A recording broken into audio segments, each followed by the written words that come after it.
Bienvenue dans Génération Prophétique. Et aujourd'hui, j'avais à cœur de vous partager l'un des messages que le Seigneur avait mis sur mon cœur alors que je le cherchais pour cette année 2025 et pour la période dans laquelle nous sommes déjà entrés. Et ce message est qu'il en sera de même dans notre génération, comme au temps de Noé. Et je veux vous annoncer une bonne nouvelle, c'est que au temps de Noé, alors que la méchanceté régnait dans sa génération, Dieu a prévu une stratégie de salut à travers Noé et sa famille. Et il en est de même dans notre génération. Et c'est ça la bonne nouvelle. C'est que Dieu a prévu une stratégie de salut, une stratégie de rédemption pour notre génération. Et je ne sais pas si vous savez, mais vous en faites partie. Alors, êtes-vous prêts? Et nous pouvons commencer dans le chapitre 6 de la Genèse à partir du verset 8. Car il est écrit « Mais Noé trouva grâce aux yeux de l'Éternel. Noé était un homme juste et intègre en son temps. Noé marchait avec Dieu. » Waouh pour Noé! Noé, au milieu d'une génération qui avait persévéré dans le mal, qui avait choisi de rejeter Dieu, ils avaient choisi de rejeter la vie. Lui, Noé, avait choisi de se consacrer. Il a choisi de s'attacher à Dieu. Il a choisi d'aimer Dieu, de marcher dans ses voies, de le connaître, de persévérer dans la justice, de persévérer dans l'intégrité. Il a choisi de faire le bien et d'honorer Dieu. Waouh pour Noé, c'est extraordinaire et c'est un modèle pour nous dans notre génération. Car nous aussi, nous vivons dans une époque troublée, semblable à celle de Noé. Et Jésus lui-même a dit dans Matthieu au chapitre 24 et au verset 37 que ce qui arriva du temps de Noé arrivera de même à l'avènement du Fils de l'homme. Et alors que la corruption, la méchanceté, la violence, le péché augmentaient dans le monde, Dieu a choisi Noé pour accomplir son plan.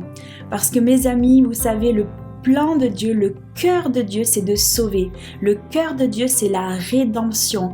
Il ne veut que personne ne se perde. Il a créé une façon, il a créé un moyen, il a ouvert un chemin, il a déchiré le voile afin que nous puissions accéder au salut, afin que nous puissions être réconciliés avec le Père.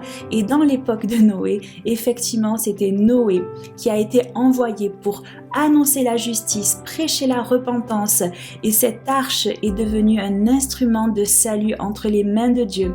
Et c'est de même dans notre génération. Aujourd'hui, Dieu cherche des hommes et des femmes comme Noé. Dieu se cherche ces Noé dans notre génération, dans notre temps.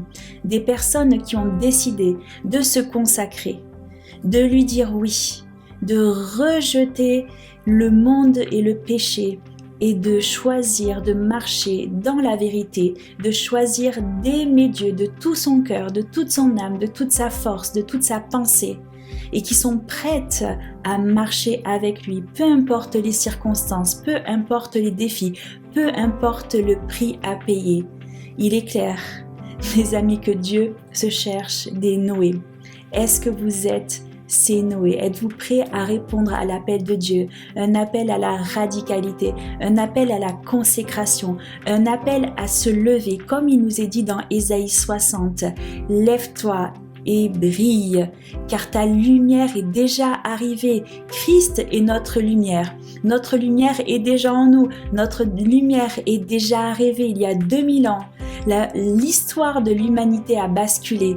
Christ est venu dans ce monde. Il a donné sa vie et il est ressuscité. Et cette lumière maintenant, nous la portons. Dans Matthieu 5 au verset 14, il est dit « Vous êtes la lumière du monde ». En Christ, nous sommes devenus la lumière du monde. Et dans Ésaïe, il continue. Il dit que la gloire de l'Éternel, elle s'est levée sur toi, elle s'est levée sur nous. Et voici, il constate, les ténèbres couvrent la terre et l'obscurité les peuples. Mais sur toi, l'Éternel s'est levé. Sur toi, sa gloire est apparue.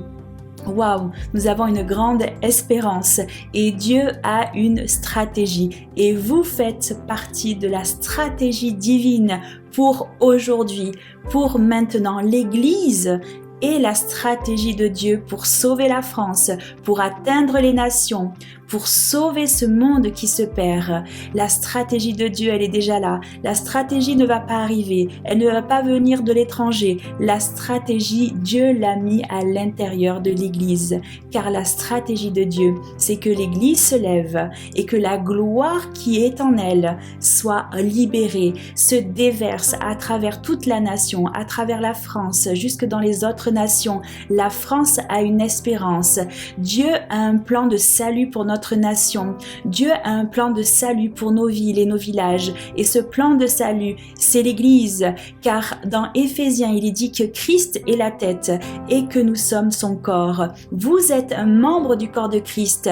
Est-ce que la vie de la tête est différente de celle du corps? Est-ce que l'ADN de la tête est différente de celle du corps? Non, c'est exactement la même chose. C'est pourquoi dans la parole de Dieu, nous pouvons voir notre identité. Qui est Christ? Nous le sommes. Il est écrit que tel il est, tel nous sommes dans ce monde. Waouh, quelle espérance! Quelle gloire il nous est réservé de collaborer avec Dieu, d'œuvrer avec le Saint-Esprit, de libérer la gloire qui est déjà en nous pour toucher le monde, pour guérir, pour consoler, pour délivrer, pour apporter le moyen de salut qui est Christ en nous. Waouh, nous avons une grande espérance, mes amis, et c'est ça que je voulais vous partager aujourd'hui. Parce que oui, nous vivons actuellement dans un monde où le mal est glorifié, comme à l'époque de Noé.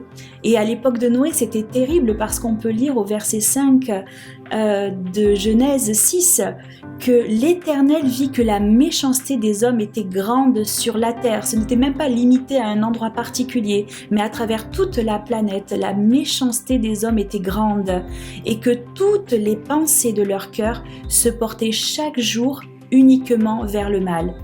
Waouh, quel constat terrible! Chaque jour, les pensées du cœur des hommes se portaient uniquement vers le mal. Uniquement, ils s'étaient entêtés dans le mal, ils avaient persévéré dans le mal, ils avaient développé en eux leur nature pécheresse. Et c'était terrible, le constat était affolant. Parce que le Seigneur, il est même dit qu'il s'est repenti d'avoir créé l'homme. Waouh, quel constat! Pourquoi? Le Seigneur regarde au cœur. Il ne regarde pas aux apparences.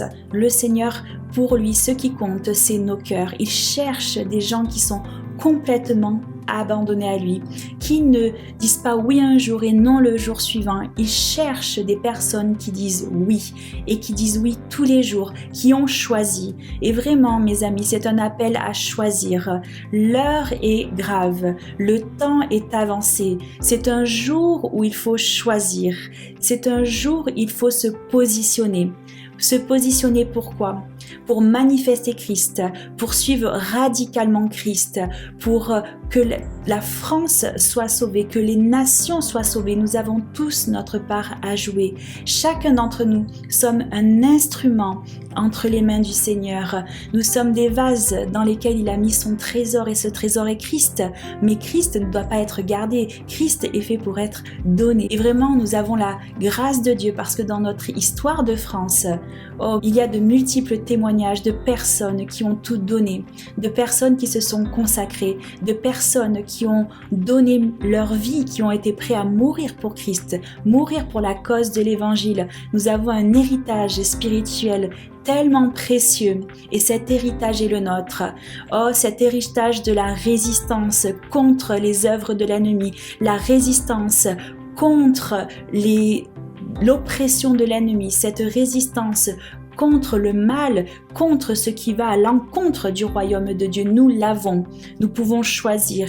Et cette année, je crois que le Seigneur attend ce peuple qui se positionne, qui le choisit radicalement. Et votre oui est précieux. Notre oui est précieux. Et ce n'est pas nous qui attendons Dieu, ce n'est pas nous qui attendons le réveil, c'est Dieu qui attend que l'Église se réveille, que le réveil puisse être manifesté à travers l'Église. Parce que si l'Église est réveillée, le réveil est là. C'est très simple le réveil. Le réveil ne viendra pas d'en haut. Nous ne sommes pas au temple d'Élie. Le feu ne descendra pas parce que déjà le feu qui consume, le feu qui brûle, le feu dévorant est venu vivre en nous. Oh, on a déjà expérimenté notre Pentecôte. Le feu est déjà en nous. Il n'attend plus qu'une chose, c'est d'être libéré, c'est d'être manifesté. Oh, c'est que Christ grandisse en nous, qu'il prenne toute la place, qu'il n'y ait plus rien de nous pour que lui puisse être visible. Parce que si je suis moi visible, Christ ne l'est pas, mais si Christ est visible, c'est que moi je ne le suis pas. Deux personnes ne peuvent pas vivre dans un seul corps. Il faut choisir de laisser Christ vivre et c'est facile. Oh, le Seigneur, il a pourvu pour tellement de choses. Le Seigneur, il nous a tout donné. Il a dit que tout est accompli, que nous sommes co-héritiers avec lui. C'est extraordinaire, c'est tellement glorieux et c'est une invitation de Dieu, c'est un appel de Dieu, c'est un appel de Dieu, un appel très solennel. Oh, on parle souvent de convocation solennelle et c'est vrai, c'est une convocation solennelle à obéir à Dieu parce que il faut se rappeler que notre vie ne nous appartient plus, notre vie n'est plus la nôtre. Si un jour vous décidez que votre vie est un peu la vôtre et le lendemain elle est à Christ, cela ne peut pas fonctionner. Que ton oui soit oui, que ton non soit non. Il est temps de se positionner, il est temps de se lever, il est temps de manifester la gloire de Dieu dans notre nation. Puisqu'effectivement nous le voyons au quotidien, les ténèbres, l'obscurité couvrent, enveloppent les peuples. Oh, mais sa lumière, elle est au milieu des ténèbres. Vous êtes la lumière de Dieu au sein des ténèbres. Vous êtes le plan de Dieu, la stratégie de Dieu, la solution de Dieu au sein des ténèbres. Et Noé, on peut le voir, il a obéi, il a entendu, il a obéi à la voix de Dieu. Et Dieu a donné à Noé une mission extraordinaire. Et moi, je suis émerveillée parce que le Seigneur est le Créateur et les solutions sont multiples. Il y a des solutions. Il est la source des solutions.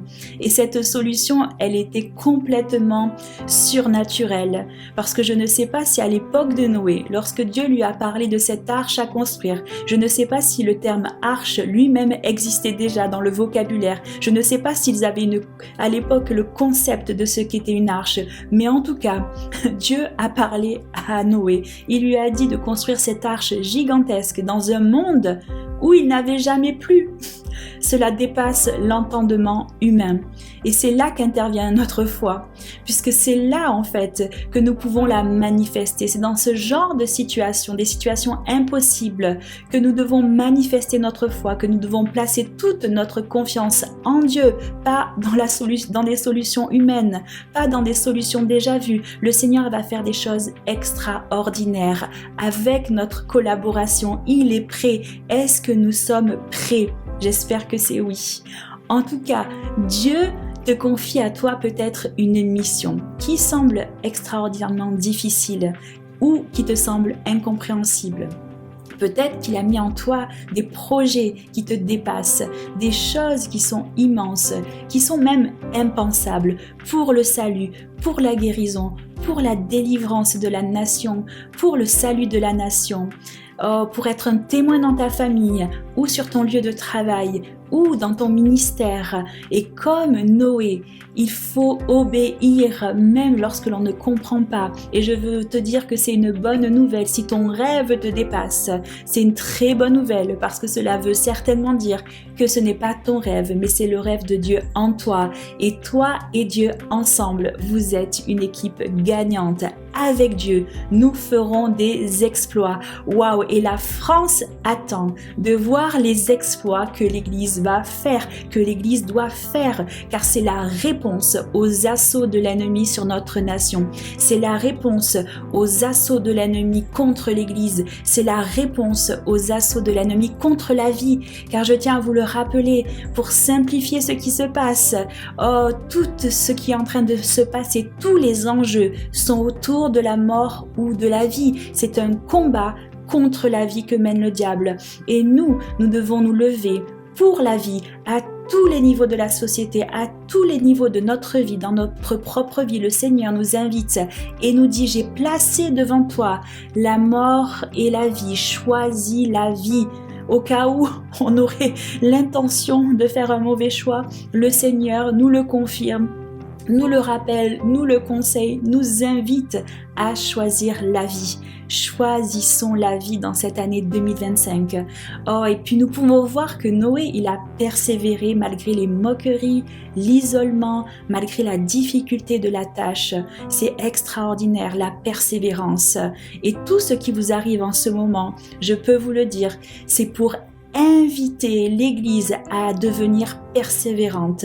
Oh, je parle souvent de la salle du sport du Saint-Esprit, parce que pour moi, la persévérance, c'est un muscle qui se travaille. C'est un muscle qui se développe pour les gens qui sont déterminés. Et c'est un muscle spirituel qui est vraiment nécessaire. C'est nécessaire, absolument, parce qu'au plus les temps deviendront difficiles, au plus le monde, l'Église sera secouée. Et je peux vous dire qu'il y a une chose qui nous permettra aussi de vaincre, c'est notre détermination et la capacité que nous avons à endurer et à être persévérants.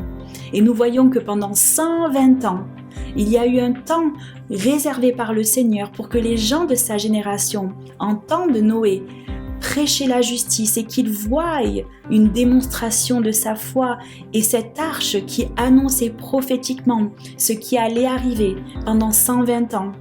Sa génération a refusé d'entendre, sa génération s'est moquée de lui et il était seul. Noé, peut-être aussi vous êtes seul alors que le Seigneur vous a donné peut-être un projet, un message, mais je vous invite à persévérer. Vous vous trouvez dans un lieu qui est bon pour votre foi, un lieu qui va vous permettre de gérer, qui va vous permettre de supporter la difficulté à venir. Oh, et Noé, il a prêché la justice, il a prêché la repentance, il a prêché le salut. Et il a été ridiculisé très certainement par ses contemporains, mais il n'a pas abandonné. Oh, une des qualités des gens de foi, c'est qu'ils n'abandonnent pas. Même dans les temps difficiles, en tout temps, Dieu est là. Il ne nous abandonnera jamais. Et en retour, nous ne l'abandonnons pas. Car il avait confiance, Noé avait confiance dans la promesse de Dieu. Et être le Noé de Dieu dans notre génération signifie persévérer, même lorsque nous sommes incompris, rejetés. Et Jésus lui-même a été incompris, Jésus lui-même a été rejeté par les siens.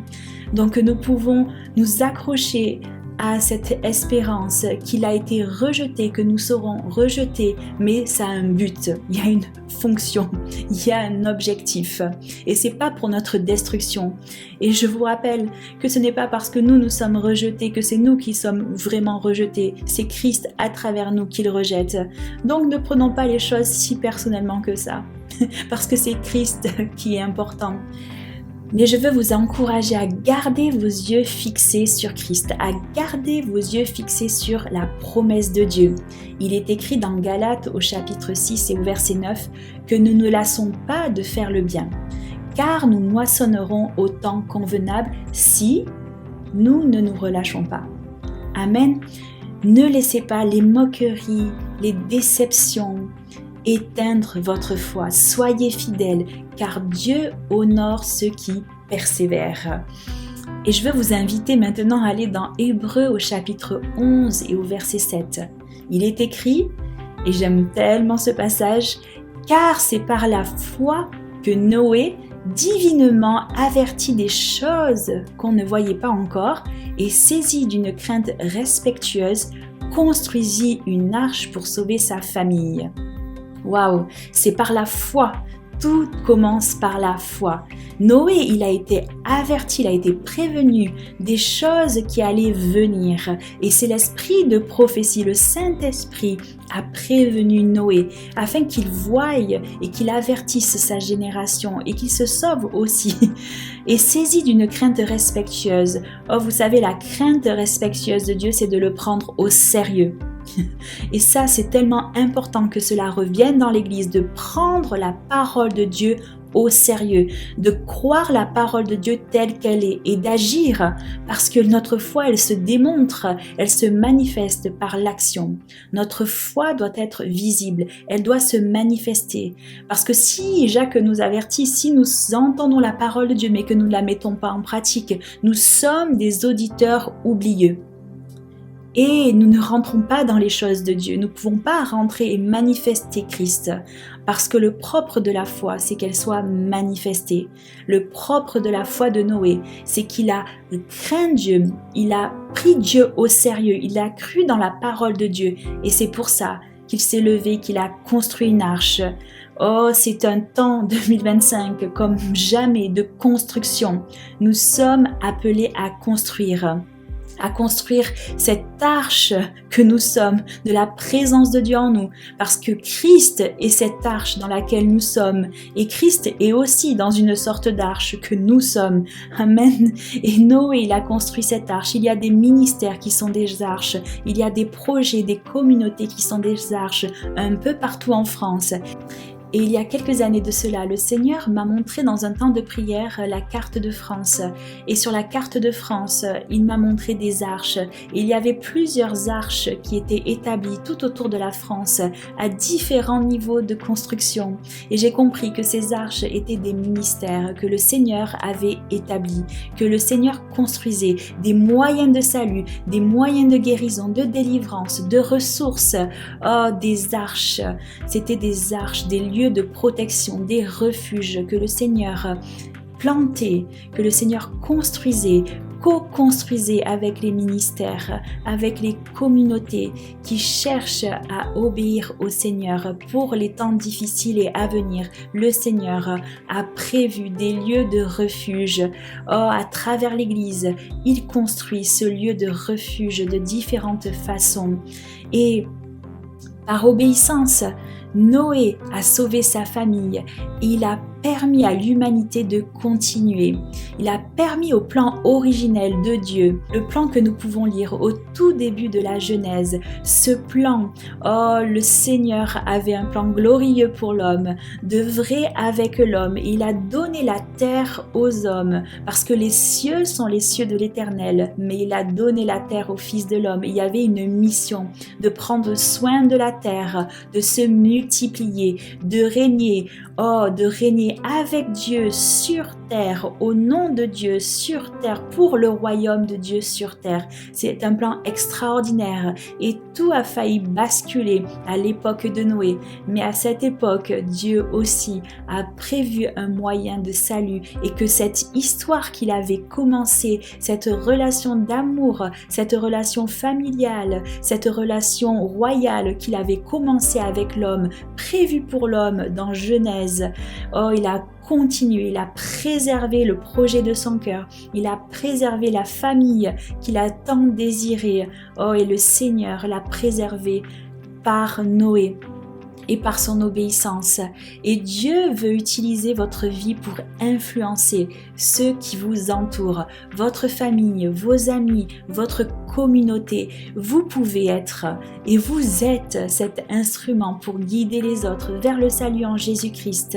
Oh, car c'est l'appel de Dieu d'aller de prêcher la bonne nouvelle à toute la création, comme nous pouvons lire dans Marc au chapitre 16 et au verset 15. Oh, et aussi, il manque des ouvriers dans cette moisson. Il manque des Noé dans cette moisson. Et vous pouvez être ce Noé. Oh, et Dieu vous appelle à être ce Noé dans notre génération. Vous n'êtes pas là par hasard. Comme Noé a trouvé grâce aux yeux de Dieu, il vous a choisi pour être un témoin, oh, pour un temps tel que celui-ci, un témoin de son amour, un porteur de son message dans ce monde qui sombre de jour en jour dans la méchanceté, dans l'obscurité. Et aujourd'hui, nous allons prier ensemble. Oh, et peut-être qu'en entendant ces paroles, vous vous dites « Oh, mais Noé c'est Noé, moi c'est moi. Oui, des gens sont appelés, mais est-ce que moi je suis vraiment appelée à me lever? Est-ce que je vais pouvoir le faire ?» Oh, je veux vous rassurer, ce n'est pas vous, c'est Christ en vous. C'est Christ en vous. Oh, parce qu'on peut le voir aussi. Noé aurait pu se dire « Mais c'est pas possible, ce projet est impensable. Je ne suis même pas batelier, je ne sais même pas comment faire un bateau, je ne sais même pas ce que c'est.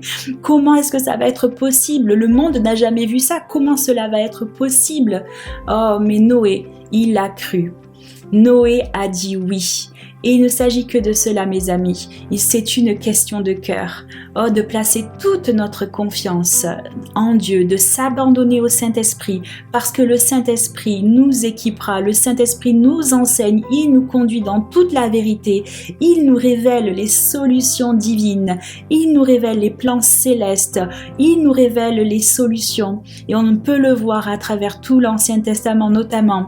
Oh, Joseph n'avait pas de solution, mais Dieu lui a donné la sagesse pour sauver son peuple. Esther de la même manière. Oh, et tous les héros de la foi que nous aimons et qui nous enseignent encore aujourd'hui. Waouh! Et aujourd'hui, je veux te dire oui à toi, pas à ton voisin, pas à ta voisine, à toi, que tu es appelé, que tu es ce Noé dans notre génération.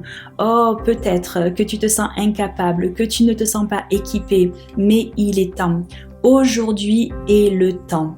Aujourd'hui est le temps de dire oui au Seigneur, de répondre oui à l'appel, oh, de se mettre à disposition de Dieu parce qu'il cherche simplement des personnes qui diront oui, des personnes qui sont disponibles, des personnes qui veulent collaborer avec Dieu et qui décident que leur oui, c'est un oui entier, pas un oui à 50%. Pas un oui à 30% ou à 80%. Oh, que votre oui soit oui aujourd'hui. Mais sachez qu'il y a des exploits à faire. Il y a des merveilles à vivre. La gloire de Dieu est déjà en train de se répandre en France. Je ne sais pas si vous la voyez. Oh, mais comme Habakkuk l'avait annoncé, la connaissance de la gloire de l'Éternel est en train de se répandre dans les nations. Waouh, et c'est une invitation à collaborer avec Dieu, à œuvrer avec Dieu parce que la moisson est grande et que Dieu se cherche ses ouvriers pour sa moisson. Et je suis sûre qu'aujourd'hui, c'est votre cœur, c'est votre désir. Nous allons prier ensemble, nous allons répondre ensemble à cet appel, de se lever comme des Noé, de dire oui Seigneur, tu as mon oui. Je t'abandonne toute ma vie. Oh, je te donne mon avenir. Je décide de placer entièrement ma foi en toi. Oh, de vivre radicalement avec toi, pour toi et surtout de laisser Christ vivre sa vie en moi parce que le monde n'a pas besoin de nous, le monde a besoin de voir Christ, oh Christ vivant dans notre génération parce que la France a assez entendu parler du Christ historique, du Jésus qui est mort sur une croix, mais nous annonçons Jésus qui est mort et qui est ressuscité et qui est vivant, alléluia, Jésus est vivant. Et la France a besoin de l'entendre, la France a besoin de le voir être manifesté et la France le verra à travers l'Église qui est son corps. Alléluia. Waouh. Lorsque je parle de ces choses, c'est tellement glorieux. Oh, c'est vraiment une invitation de Dieu. Je peux difficilement tenir sur ma chaise parce que c'est glorieux. Oh, parce que le Seigneur est en train de rassembler ses Noé. Le Seigneur est en train de rassembler son armée. Il faut répondre à cet appel. C'est maintenant. C'est maintenant le jour du salut, le jour de répondre à l'appel parce qu'à travers toi, à travers chaque Noé qui dit oui, oh, le salut pour des centaines de milliers de personnes est prévu. Le salut pour notre nation est prévu. Oh, et donc nous prions ensemble maintenant. Seigneur, merci pour tous ceux qui répondront à l'appel, pour ceux peut-être qui ont déjà répondu à cet appel de se lever. Oh, je te remercie de les avoir mis dans cette salle de musculation de la foi, de la persévérance. Merci de renouveler leur force. Seigneur, même quand c'est difficile, nous voulons te dire oui. Même quand ça nous coûte tout, nous voulons te dire oui. Nous voulons être des résistants contre les œuvres de l'ennemi parce que nous sommes appelés à les détruire et nous voulons croire, Seigneur, qu'à travers nous, à travers nos vies abandonnées, oh, la gloire va se manifester dans notre nation, dans notre ville, dans notre village, dans notre famille, dans notre entourage. Nous refusons de renoncer, oh, nous refusons d'abandonner, mais nous voulons être ces personnes persévérantes parce que Christ vit en nous et c'est l'espérance de la gloire. Oh, je vous bénis dans le nom de Jésus-Christ. Oh, puissiez-vous aujourd'hui prendre au sérieux ce que le Seigneur vient d'annoncer, l'appel que le Seigneur vient de lancer.